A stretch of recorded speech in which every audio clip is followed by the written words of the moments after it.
अपनी psychology develop करने लग जाते हो ट्रेडिंग सिस्टम के साथ। जब आप अपना ट्रेडिंग सिस्टम डिस्कवर करते हो, मैं आपको सिर्फ चीज़ें पढ़ा सकता हूँ, ठीक है।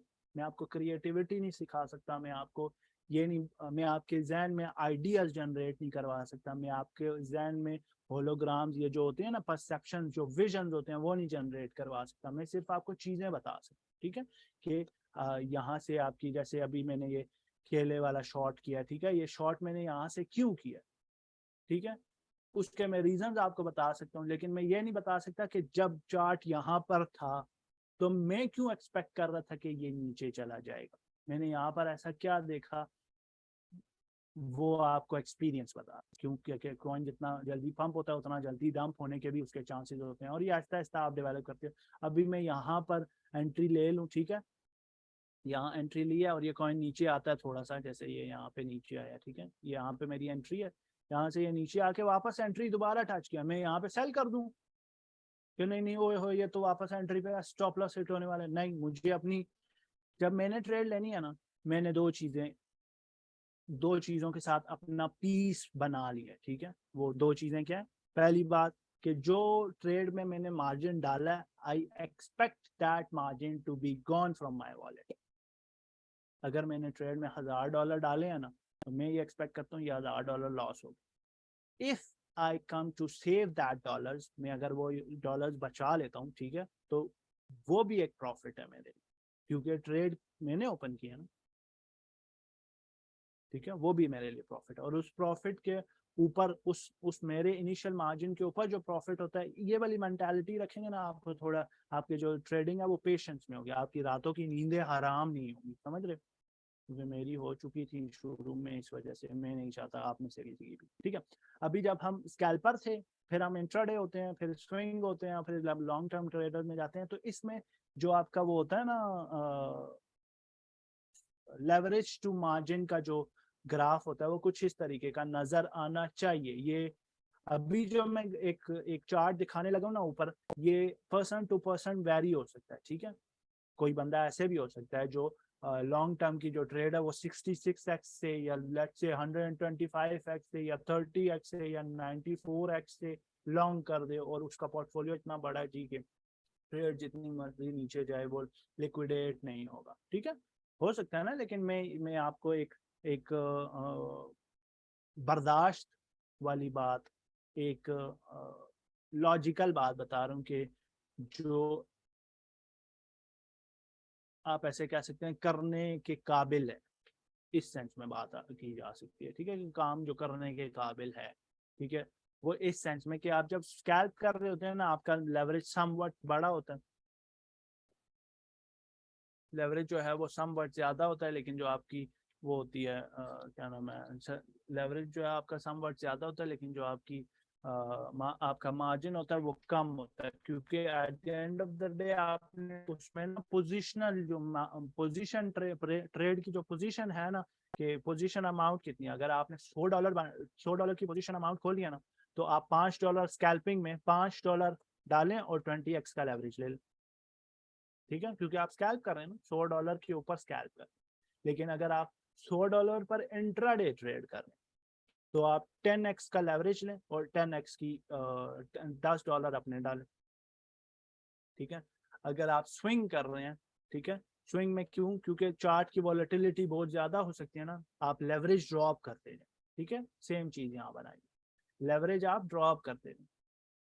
रेड वाली जो लाइन है वो लेवरेज की है, और ग्रीन वाली लाइन जो है मार्जिन की। आप लेवरेज क्या करें, ड्रॉप करते जाएं।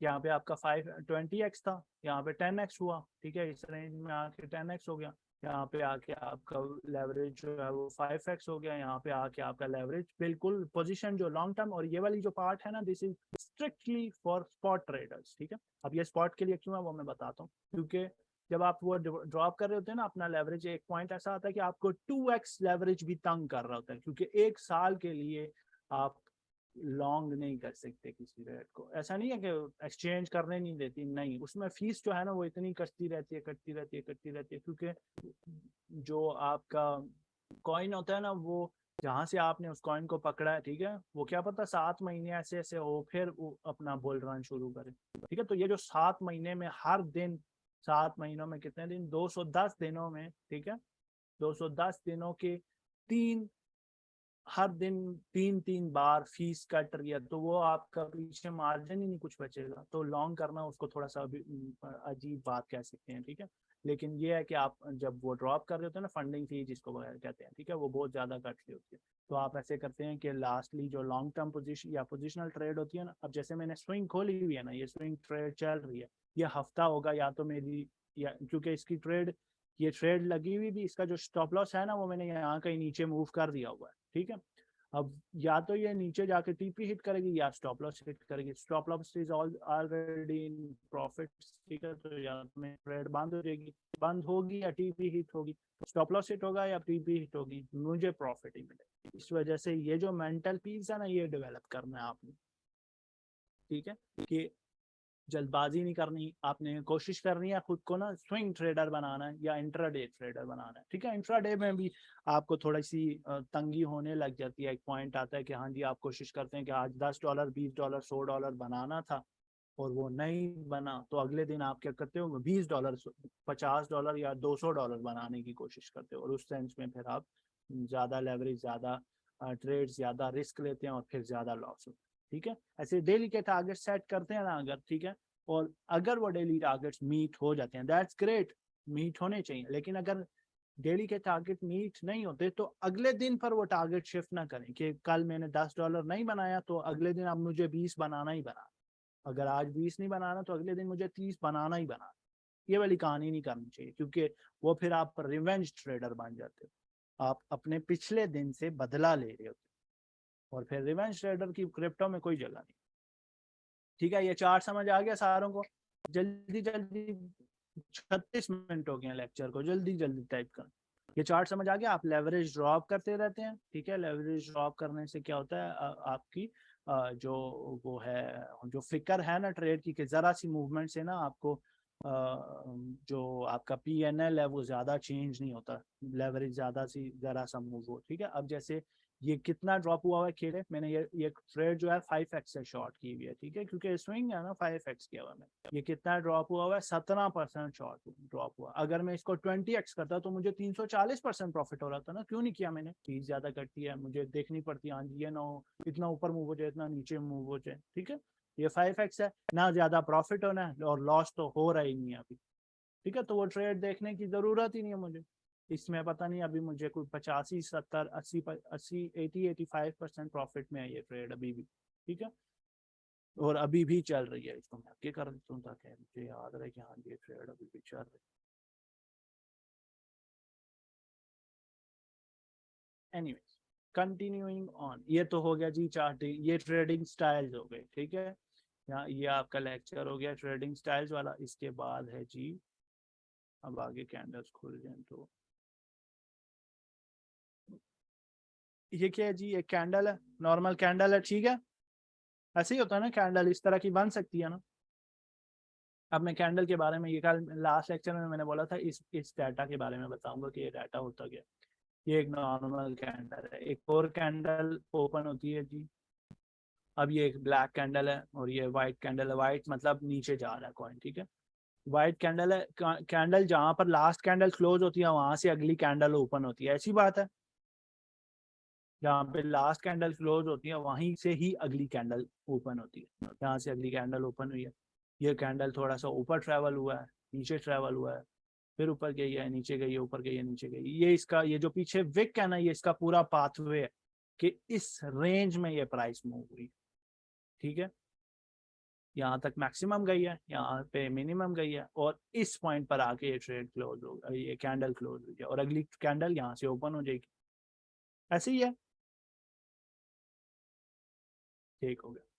अब ये जो डाटा है ना, दिस एंड दिस, ठीक है, ये कुछ सिग्निफिकेंस रखता है। वो क्या सिग्निफिकेंस है जी, इसको हम अपर विक बोलते हैं, ये लोअर विक है, ये कैंडल ओपन है और ये कैंडल क्लोज है, ठीक है।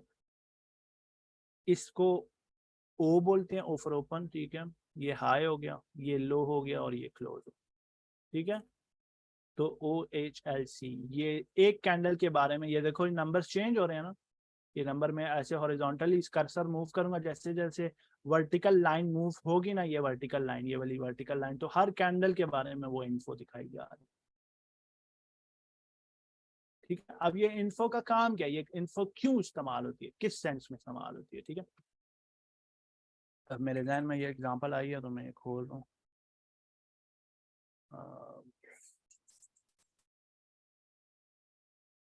क्या ही ट्रेड पीछे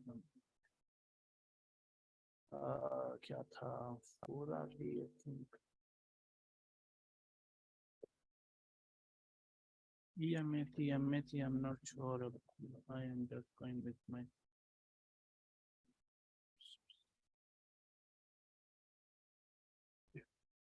ये इंडिकेटर्स में इंशाल्लाह पढ़ाऊंगा आपको, टेंशन।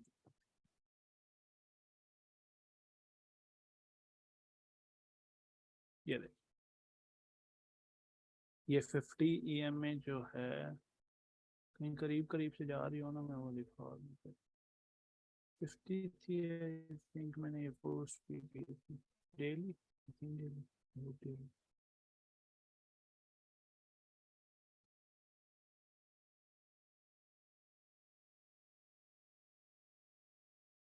ये सिर्फ एक एप्लीकेशन बता रहा हूँ इस OHLC की, ठीक है, एक एप्लीकेशन बता रहा हूँ। ठीक है, अब इस पॉइंट पर देखें जी, ये वाला पॉइंट, अब रिजेक्शन हुई है ना इस EMA से, ये EMA की करंट वैल्यू क्या है, ये यहाँ पर शो हो रही होगी। Whatever indicator you are trading with, उसका कुछ डाटा यहाँ पर शो हो रहा होता है। तो ये डाटा आप बंद कर सकते हो, यहाँ नीचे जाके स्टाइल में जाके ना लेबल्स ये ऑफ कर दिया, अब ये डाटा शो नहीं होगा, ना ही यहाँ पे लाइन शो हो रही होगी, मतलब यहाँ पे वो ब्लू कलर का मार्क भी नहीं शो हो रहा होगा, और ना ही यहाँ पे नंबर आ रहे होंगे। लेकिन EMS के बारे में यही नहीं बताना चाहिए। जैसे यहाँ पे 32 आ रहा है ना, ये EMA का डाटा है। ठीक है, वो देखो EMA ऊपर जा रही है।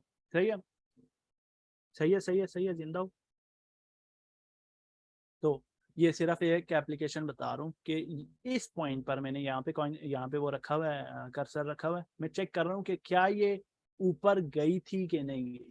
ठीक है, क्या ये डाटा जो है विक ऊपर गई थी, वैसे विजिबली नजर आ रहा है ना, लेकिन मैं सिर्फ चेक कर रहा हूँ। ठीक है, क्या ये वाकई ऊपर गई थी कि नहीं, कि इस पॉइंट पर EMA कहाँ पर खड़ी हुई है, 34.31, वो यहाँ लिखा हुआ है। ठीक है, 34.31, ये तो आगे जाके डाटा है ना, इसको, इस डाटा को देखो, करंट डाटा 34.31, और इस कैंडल का हाई कहाँ लिखा हुआ है, ये लिखा हुआ है एज से हाई। ठीक है, कैंडल का हाई क्या है, 34.36, 31 पर EMA है, 36 पर वो गई है, क्या नाम है आपका, जो प्राइस एक्शन है वो गया। ठीक है, तो हम क्या कहते हैं कि इसने, इस प्राइस एक्शन ने टच किया है आपकी EMA को। ठीक है, अब टच करने